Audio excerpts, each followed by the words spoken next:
Hello guys, welcome back to this channel. In this today's tutorial, I'm going to show you how you can turn on or turn off mouse keys in Windows 11. Okay, let's get into it guys. I have opened my computer with Windows 11.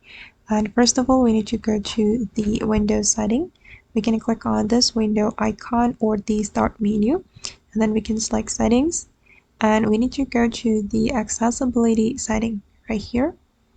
Alright, and scroll down until you find a mouse. Okay, just click on this option and here you'll be able to activate or disable the mouse keys. And as you can see, I have this feature disabled, so I'm going to activate this feature.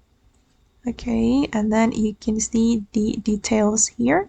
Only use mouse keys when numlock is on. Show the mouse keys icon on the taskbar. Okay, then you can customize the mouse key speed and also the acceleration. And I'm just going to leave it like that. Okay guys, and that's all the way to turn on or turn off mouse keys on Windows 11. I hope this tutorial will be useful for you. Thank you so much for watching and bye.